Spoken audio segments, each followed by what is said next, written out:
Hello কোহিলিকার গল্পপ্রেমীরা, কি অবস্থা সবার? তোমাদের এত রিকোয়েস্টে আমি আজকে হাজির হলাম সুইট কমব্যাক্টের পার্ট 2 নিয়ে।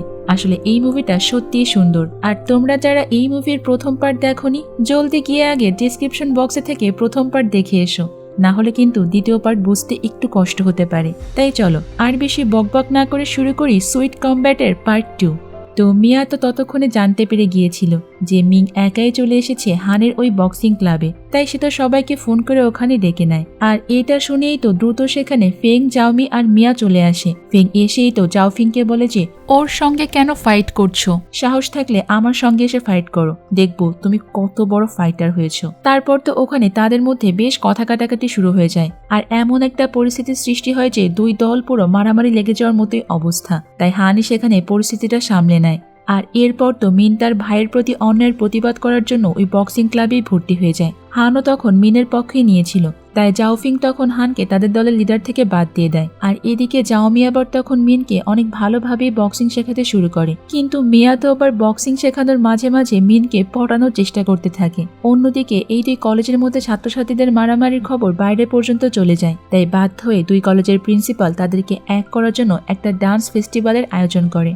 ওই ডান্স ফেস্টিভ্যালের দিন সবাই খুব সুন্দর করে সেজেই আসে, আর ওখানে তো জাওমি আর হান বেশ রোমান্সের সঙ্গে একে অপরের সঙ্গে ডান্স করে। তখন সুনহাও ফেং এর কাছে এসে বলে যে তুমি আমার সঙ্গে ডান্স করো, কিন্তু ফেং তাকে সরাসরি না করে দেয়। আসলে ফেং তো মনে মনে চাচ্ছিল মিনের সঙ্গে ডান্স করতে, কিন্তু মুখ ফুটে সে আবার এটা বলতে পারছিল না। ওই সময় আবার মিয়াও এসে মিনকে বলে তার সঙ্গে ডান্স করতে, কিন্তু এইবারও মিন তাকে কিছু একটা অজুহাত দিয়ে মিয়াকে না বলে সেখান থেকে গার্ডেনে চলে আসে। আর মিনকে এইভাবে বের হতে দেখে তো ফেংও তার পিছু পিছু সেখানে আসে। এরপর তারা দুইজন সবার আড়ালে গিয়ে বাগানে কিছুক্ষণ দাঁড়িয়ে গল্প করে। দৃশ্য পরিবর্তন হলে আমরা দেখতে পাই ফেং মিনের জন্য খাবার রান্না করে তার বাসার দিকেই যাচ্ছিল, কিন্তু বাসায় ঢোকার আগে ফেং বাইরে থেকেই দেখতে পায় সেখানে অলরেডি মিয়া বসে আছে, আর তারা সবাই মিলে আনন্দের সাথে একসঙ্গে বসে খাবার খাচ্ছে। এটা দেখেই তো ফেং এর অনেক খারাপ লাগে, আর সে সোজা বাড়িতে চলে আসে। বাসায় আসার পর তো সে নিজে খাবার বানানোর অনেক চেষ্টা করে, কিন্তু কিছুতেই ভালো খাবার বানাতে পারছিল না। তাই মনের কষ্টে সে আবারও ওই আইসক্রিমের দোকানে চলে আসে, আর সেই টেডি বিয়ারটার সঙ্গে তার সব মনের কষ্ট আর ভালোবাসার মানুষের কথাগুলো বলতে থাকে। কিন্তু ওই টেডি বিয়ারটাও যখন তার মুখটা খোলে তখন তো ফেং পুরো অবাক হয়ে যায়, কারণ ওই টেডি বিয়ারের মধ্যে আজকে ছিল মিয়া। এটা দেখে ফেং তখন বলে যে আরে তুমি এর মধ্যে কি করছো? তখন মিয়া বলে যে আমি মিনকে সাহায্য করার জন্য এই কাজটা করে দিচ্ছিলাম, ও অন্য কাজে একটু ব্যস্ত আছে। সবটা বুঝতে পেরে তো ফেং দ্রুত ওই জায়গা থেকে চলে আসে, আর যাওয়ার সময় ভাবতে থাকে যে না জানি আমি কত কিছুই মিনকে বলে দিয়েছি, আমার এখন কি হবে। তো এরপর তো ফেং সেখান থেকে সুনহাওয়ের রেস্টুরেন্টে চলে যায় রান্না শেখার জন্য। তখন সুনহাও ফেংকে অনেক আগ্রহ নিয়ে রান্না শেখাতে থাকে। আর এর পরের দিন সুনহাও যখন মিনের কাছে আসে, তখন মিন তার কাছে ফেং এর কথা জিজ্ঞাসা করে যে তুমি কি ফেংকে কোথাও দেখেছো? কিছুদিন যাবত আমি ওকে খুঁজে পাচ্ছি না, এমনকি বক্সিং ক্লাবেও আসছে না। তখন সুনহাও বলে যে আজকাল তো ফেং বেশিরভাগ সময় আমার সঙ্গেই কাটায়, আমরা দুজন সবসময় একসঙ্গেই থাকি। এটা শুনেই তখন মিন অনেক আপসেট হয়ে পড়ে, আর তারপর বেশ কিছুদিন কেটে যায়। এতদিন যাবত তো ফেং বেশ মনোযোগ সহকারে সুনহাওয়ের কাছ থেকে রান্না শিখেছে, আর আজ সে প্রথমবার মিনের জন্য অনেক শখ করে নুডলসও রান্না করে। কিন্তু মিন তো ফেং আর সুনহাওকে একসঙ্গে দেখে প্রচুর জেলাস ফিল করে, তাই সে ওখান থেকে কিচ্ছু না বলেই চলে আসে। তখনই আবার ওখানে মিয়া মিনের জন্য খাবার রান্না করে নিয়ে আসে, আর সে মিনকে আলাদা করে ডেকে নিয়ে ওই খাবারটাই খেতে দেয়। এটা আবার ফেং দেখতে পেয়ে তাদের পিছু পিছু আসে যে তারা একে অপরের সঙ্গে কি কথা বলছে এটা শুনবে। মিয়া তখন ফেংকে জেলাস ফিল করানোর জন্য তো ইচ্ছা করে মিনের গালে আবার একটা কিসও করে। এটা দেখে ফেং এর এত রাগ হয় যে সে জাওমির বাসায় গিয়ে নিজেকে শান্ত করার জন্য বক্সিং প্র্যাকটিস করতে থাকে। এর কিছুদিন পরই শুরু হয়ে যায় তাদের কলেজ ভিত্তিক বক্সিং প্রতিযোগিতা। প্রথম ম্যাচ হয় সুনহাও এবং হানের মধ্যে। এই ম্যাচে তো হান অনেক সহজেই জিতে যায়, আর এর পরবর্তী ম্যাচ ছিল মিন আর হানের ভিতরে। কিন্তু ওই দিন ম্যাচ শুরু হবার আগে কোনো একটা কারণে হান মিনের সামনে হার মেনে নেয়, যেটা দেখে তো ওখানে থাকা সবাই অবাক হয়ে যায়। আর 3 নাম্বার ম্যাচ ছিল কিচেন আর মিনের মধ্যে। এই ম্যাচে তো মিন কোনোভাবে কিচেনের সঙ্গে পেরে উঠছিল না, কিন্তু হেরে যাওয়ার এক পর্যায়ে মিনের তখন তার ছোট ভাইয়ের কথা মনে পড়ে যে কিচেন তাকে কিভাবে বিরক্ত করেছিল, এমনকি তাকে একবার তো মেরে ফেলারও চেষ্টা করেছিল। আর এই রাগে মিন তখন আবারও উঠে দাঁড়ায় আর কিচেনকে হারিয়ে দেয়। তো কম্পিটিশন শেষ হয়ে যাবার পর তো জাওমির বাবা হানকে মিনের সামনে তার এরকম আগে থেকে হার মেনে নেওয়ার কারণটা জিজ্ঞাসা করে। তখন হান বলে যে মিন এই ম্যাচটার জন্য অনেক পরিশ্রম করেছে, আর আমি যদি স্বেচ্ছায় হার মেনে না নিতাম তাহলে মিন কোনোভাবেই কিচেনের সঙ্গে ফাইট করতে পারতো না, আর নিজেকে স্ট্রংও প্রমাণ করতে পারতো না। এটা শুনেই জাওমির বাবা তখন অনেক খুশি হয়ে যায়, কিন্তু তাদের এইসব কথা আবার পেছন থেকে তখন ফেং শুনে ফেলে। এরপরে আমরা হুজি নামের আরেকটা ছেলেকে দেখতে পাই, কিন্তু সে যে এই মুভির সঙ্গে কিভাবে রিলেটেড তা আমরা একটু পরে জানতে পারবো। এদিকে মিন আজকে জিতে যাওয়ার কারণে তো সবাই মিলে এই দিনটা সেলিব্রেট করে। তাদের সেলিব্রেশন শেষ হয়ে গেলে মিন মিয়াকে তার বাড়িতে পৌঁছে দিতে যায়। তখন মিন মিয়াকে বলে যে তুমি যে আমাকে পছন্দ করো সেটা আমি জানি, কিন্তু আমি তোমাকে কখনো সেই নজরে দেখি না, তুমি আমার খুব ভালো একটা বন্ধু। মিয়া তো এটা শুনে পুরো স্তব্ধ হয়ে যায়, কিন্তু সে মিনকে কিচ্ছু না বলে একা একাই তখন সামনের দিকে এগোতে থাকে। কিছুক্ষণ পরেই তো মিনের কথা চিন্তা করে সে কান্না করতে শুরু করে। আর এদিকে দেখা যায় জাওমি আজকে অনেকটা সাহস করে হানকে তার মনের কথা বলে দেয়, কিন্তু হান এখানে জাওমির কোনো কথারই পাত্তা দেয় না। অন্যদিকে তো ফেং এর দাদা আজকে তাকে বলে যে অনেক হয়েছে, তোমাকে এবার বিজনেসের কাজে আমাকে সাহায্য করতে হবে, আর তোমাকে তো প্রপারলি বিজনেসটা শিখতেও হবে। কিন্তু ফেং তো এইসবের জন্য মোটেও প্রস্তুত ছিল না, তাও মনে বেশ কষ্ট নিয়ে সে তার দাদার কথাটা মেনে নেয়। আর এদিকে তো মিন মিয়া জাওমি আর সুনহাও মিলে একটা পার্কে ঘুরতে যাওয়ার প্ল্যান করে। আর এর কিছুদিন পর মিন নিজে আসে ফেং এর অফিসে তাকেও তাদের সঙ্গে ঘুরতে যাওয়ার কথা বলতে। তখন ফেং বলে যে যদি আমি কাজ শেষ করার পর ফ্রি থাকি তাহলে অবশ্যই যাব। আর এর পরের দিনই ছিল ফেং এর জন্য অনেক বড় একটা মিটিং, কিন্তু তার ভাই জু তখন ফেং এর বদলে ওই মিটিংটা অ্যাটেন্ড করে আর তার বোনকে পাঠিয়ে দেয় মিনদের সঙ্গে ঘুরতে যাওয়ার জন্য। তারা সবাই মিলে ঘুরতে যেত ওই দিন অনেক মজা করে। এর কিছুদিন পর ফেং এর দাদা আবার ওই ছেলেকে নিয়ে আসে, মানে যার সঙ্গে এসে ফেং এর বিয়ে ঠিক করেছে। আর ফেংকে বলে যে তোমার তো ওর সঙ্গে কিছু একান্তে সময় কাটানো উচিত, কয়েকদিন পরেই তোমাদের এঙ্গেজমেন্ট। এর পরের দিন তো মিন ফেংকে সরাসরি বলে যে একটা সত্যি কথা বলো তো, তুমি কি তোমার দাদার আনা ওই ছেলেটাকে পছন্দ করো? সেখানে ফেং তখন মিনের এই প্রশ্নের কোনো সঠিক আনসারই দেয় না, তাই মিনও সেখান থেকে রেগে চলে যায়। আর এরপরে আমরা তো ওই ছেলেটা মানে সিবি আর কিচেনকে একসঙ্গেই দেখতে পাই। এরা দুইজন আবার স্কুল লাইফে অনেক ভালো বন্ধু ছিল। তখন কিচেন সিবিকে বলে যে তুমি যদি ফেংকে পটাতে চাও তাহলে তোমাকে প্রথমে মিনকে রাস্তা থেকে সরাতে হবে, কারণ ফেং তো মিনের জন্য পুরা পাগল। আর আমার মনে হয় মিনও ফেংকে অনেক পছন্দ করে। এরপরে তো সিবি চলে যায় মিন যেখানে কাজ করে ওই জায়গায়, আর তাকে গিয়ে বলে যে আজ থেকে তুমি ফেং এর থেকে সবসময় দূরে থাকবে। কিন্তু মিন তখন সিবির কোনো কথা সিরিয়াসলি নেয় না, উল্টো তাকে গাড়ি পরিষ্কার করা পানি দিয়ে ভিজিয়ে দেয়। এরপরে সুনহাও মিনের সঙ্গে দেখা করে বলে যে ফেং তো তোমাকে অনেক পছন্দ করে, তুমি কি জানো শুধুমাত্র তোমার খুশির জন্যই ফেং এতদিন ধরে কষ্ট করে আমার কাছ থেকে রান্না করা শিখেছে। এটা শুনেই তো মিন চলে যায় ফেং এর সঙ্গে দেখা করতে, আর অনেকটা সাহস নিয়ে আজকে তাকে প্রপোজও করে ফেলে, এমনকি তাকে জড়িয়ে ধরে। আর ফাইনালি তারা দুইজন একে অপরকে তাদের মনের কথাটা বলতে পারে। তো পরের দিনে তো সিবি ফেং এর দাদাকে বলে যে মিন নামের একটা ছেলে ফেং এর পেছনে অনেকদিন ধরেই পড়ে আছে, তাও শুধুমাত্র আপনার সম্পত্তি হাতিয়ে নেওয়ার জন্য।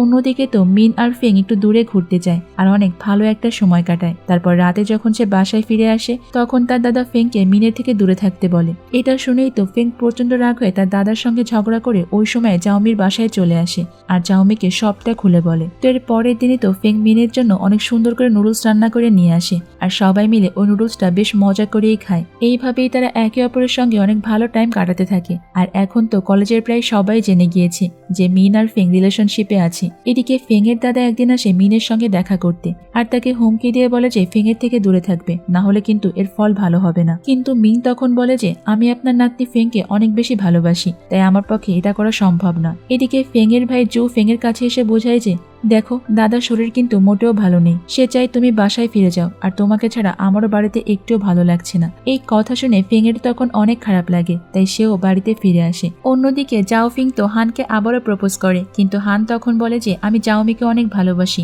আর এটা বলে সে ওখান থেকে চলে যায়। এর পরের দিন মিন যখন রেস্টুরেন্টে কাজ করতে যায় তখন দেখতে পায় যে ওই রেস্টুরেন্টটা অন্য কেউ কিনে নিয়েছে। তারপর সে যখন বাসায় ফিরে আসে তখন বাড়ি হলেও মিনকে বাসা থেকে বের করে দেয়। হঠাৎ করে যে তার সঙ্গে এরকম হচ্ছে কেন সে তো কিছুই বুঝতে পারছে না।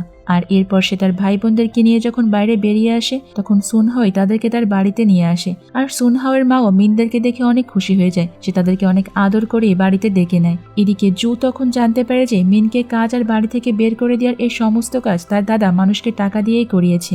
আর মিয়া যখন এটা জানতে পারে সে তো রেগে গিয়ে ফেং এর সঙ্গে ফাইট করতে শুরু করে। আর ফাইটের একটা পর্যায়ে সে ফেংকে বলে যে আজকে শুধুমাত্র তোমার আর তোমার দাদার জন্যই মিনের এই অবস্থা, এখন না আছে তার কাছে থাকার মতো কোনো জায়গা, না আছে কাজ। এটা শুনেই ফেং রেগে গিয়ে তার দাদার কাছে চলে যায় আর এগুলোর জন্য তাকে অনেক বেশি রাগারাগি করে। তখন তার দাদা বলে যে আমি যা করেছি তোমার ভালোর জন্যই করেছি। আর একটা গুরুত্বপূর্ণ কথা তোমাকে বলে রাখি, তোমার আঙ্কেল যে বক্সারের কারণে মারা গিয়েছিল সে কিন্তু আর কেউ নয়, বরং তোমার ভালোবাসার মানুষ মিনের বাবাই। এটা শুনেই তো ফেং তখন মিনের কাছে চলে আসে আর জিজ্ঞাসা করে যে তোমার বাবা কি একজন বক্সার ছিল? মিন তখন বলে যে হ্যাঁ, কিন্তু তুমি আমাকে হঠাৎ করে এই প্রশ্ন করছো কেন? তখন ফেং বলে যে আচ্ছা সত্যি করে বলো তো, তোমার বাবা বক্সিং করার সময় কি কাউকে মেরে ফেলেছিল? তখন মিন বলে যে হ্যাঁ, এরকম কিছু একটা ঘটেছিল। এটা শুনেই তো ফেং পুরো স্তব্ধ হয়ে যায় আর ওখান থেকে কান্না করতে করতে দৌড়ে চলে আসে। ফেং তো প্রচন্ড কষ্ট পাচ্ছিল, সে কোনো মতেই মানতে পারছিল না যে মিনের বাবাই তার আঙ্কেলকে মেরে ফেলেছে। এরপরে বেশ কয়েকটা দিন কেটে যায়। একদিন তো মিন এসে ফেংয়ের সঙ্গে দেখা করতে আর তাকে তার বাবা সব ঘটনা খুলে বলে। মিন বলে যে তুমি জানো ওই দিন ওই ফাইটের কারণে আমাদের পুরো পরিবারটা ভেঙে তছনছ হয়ে গিয়েছিল।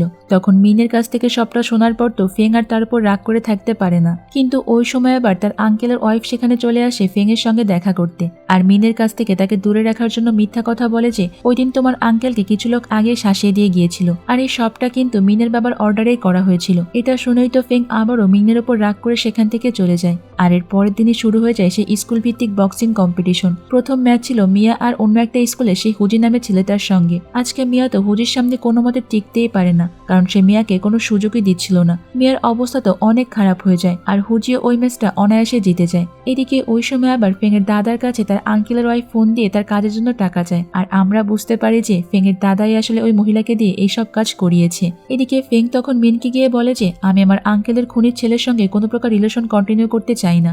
এটা বলে সে ব্রেকআপ করে সেখান থেকে চলে যায়। দৃশ্য পরিবর্তন হলে আমরা দেখতে পাই ওই দিন ফাইটের পর মিয়া তো অনেক হতাশ হয়ে হাসপাতালে ভর্তি হয় আর সুনহাও এসে তাকে অনেক কেয়ার করে, কারণ সুনহাও তো মিয়াকে ভালোবাসতে শুরু করেছে। এদিকে জাও মিয়া অবশেষে হানকে তার মনের কথা বলে দেয় আর এটা শুনেই তো হান অনেক খুশি হয়ে যায়। এরপর থেকে তারা দুইজনও তাদের নতুন রিলেশনশিপ শুরু করে। অন্যদিকে তো ফেং হঠাৎ করে কাউকে কিছু না বলে পুরো গায়েব হয়ে যায়। তার সঙ্গে কোনোভাবে যোগাযোগ করা পসিবল হচ্ছিল না, এমনকি তাকে ফোনেও পাওয়া যায় না। এর পরের দিনই আবার ম্যাচ শুরু হয় জাওমি আর হুজির মধ্যে। হুজি তো এখানে জাওমিকেও হারিয়ে দেয় আর ফাইনালে পৌঁছে যায়। তবে ফাইনাল ম্যাচ ছিল তার ফেংয়ের সঙ্গে, কিন্তু ফেং তো গায়েব, সে ওই দিন রিং এর আশেপাশেও আসে না। এই কারণে হুজিকে বিজয়ী ঘোষণা করা হয় আর এরপর তাকে ট্রফিটাও দিয়ে দেওয়া হয়। কিন্তু সে ট্রফিটা নিতে রাজি হয় না, কারণ সে চায় ফেংয়ের সঙ্গে ফাইট করে জিতে তারপরে ট্রফিটা নিতে। আর এইভাবে বেশ কয়েকটা দিন কেটে যায়। একদিন রাতে তো প্রচন্ড বৃষ্টি হচ্ছিল। ওই বৃষ্টির মাঝখানেই ফেং জাওমির বাসায় আসে আর তাকে জড়িয়ে ধরে কান্না করতে করতে ফেং ডিসাইড করে যে সে বক্সিং আর কলেজ দুটোই একসঙ্গে ছেড়ে দেবে আর এখন থেকে সে তার দাদার বিজনেসই সামলাবে। এটা শুনে ফেংকে তখন সবাই অনেক বোঝায় যে এইভাবে সবকিছু ছেড়ে দেওয়া যায় না, কিন্তু ফেং তো কারো কোনো কথাই শোনে না। আর ওই সময় আবার হুজি সেখানে এসে ফেংকে তার সঙ্গে ফাইট করার জন্য আমন্ত্রণ জানায়, কিন্তু ফেং তাকে সরাসরি না করে দেয়।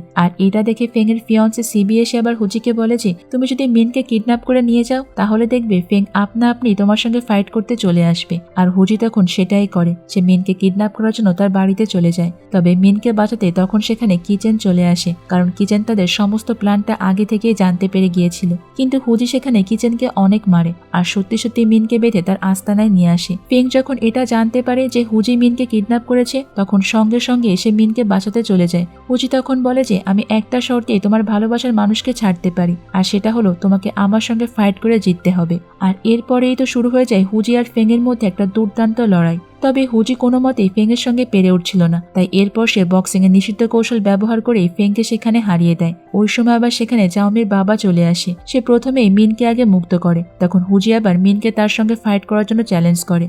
আর এটা শুনে জাওমির বাবা তখন মিনকে সেই ডেড স্ট্রাইকটা শিখিয়ে দেয়। এরপরে শুরু হয়ে যায় হুজি আর মিনের মধ্যে বক্সিং কম্পিটিশন। হুজি তো মিনের সামনে দাঁড়াতেই পারছিল না, আর এরপরে মিন যখন তাকে শেষ পাঁচটা মানে ডেড স্ট্রাইক মারতে যাবে তখনই সে থমকে যায়, কারণ একটা ডেড স্ট্রাইকই তার পুরো ফ্যামিলিটাকে নষ্ট করে দিয়েছে। তাই সে হুজিকে সেখানে আর মারে না। কিন্তু ওই সময় আবার সেখানে পুলিশ চলে আসে আর মিনকে এইভাবে কিডন্যাপ করার জন্য হুজি আর সিভিকে অ্যারেস্ট করে নিয়ে চলে যায়। এর কিছুদিন পর যখন মিন আর ফেং একসঙ্গে হাঁটছিল ওই সময় আবার ফেং এর আঙ্কেল এসে ওয়াইফ সেখানে এসে মিনকে যা ইচ্ছা তাই বলে অপমান করে। তখন মিন বাসায় এসে রেগে গিয়ে তার বাবার ছবির সামনে দাঁড়িয়ে বলে যে শুধুমাত্র তোমার জন্য একটা নিরীহ মানুষ এইভাবে মারা গিয়েছিল, তুমি তো চলে গিয়েছো, কিন্তু সমস্ত অপমান এখন আমাকে সহ্য করতে হয়। অন্যদিকে ফেং এর দাদা তাকে বিজনেসের জন্য বিদেশে পাঠাতে চায় আর ফেংও এবার তাকে আর না করে না। তাই চলে যাওয়ার আগে সে সমস্ত বন্ধুদেরকে একটা পার্টিতে ইনভাইট করে।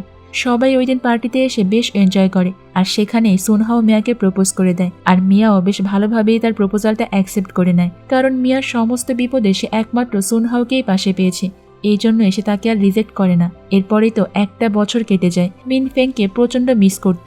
এই এক বছরে তাদের মধ্যে একদিনও দেখা হয়নি। এদিকে ফেংয়ের ভাই জুতো তার আঙ্কেলের ওয়াইফকে নিয়ে বেশ রিসার্চ করতে শুরু করে, আর এরপর সে তাকে অনেকগুলো টাকাও অফার করে। তখন এই মহিলা কড়কড় করে সমস্ত সত্যিটা বলে দেয় যে আমার হাজব্যান্ড অনেকদিন ধরে একটা জটিল রোগে ভুগছিল, তার হাতে অনেক কম সময় ছিল, কিন্তু সে এই রোগের ব্যাপারে কিছুই জানতো না।